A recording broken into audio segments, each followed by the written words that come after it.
Ito na pala yung na-rewind natin na motor na ano, Tatlong Sprite. Tapos the rest ano na. Bayaran ko na. Splendor 10 horsepower. Sige. Tapos connection natin is Delta connection.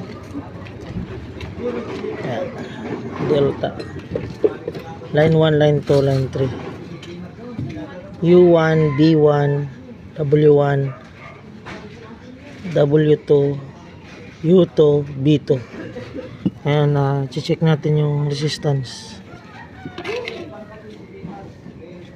Kung okay yung bilang natin at kung tama yung resistance ito. Line 1 to line 2.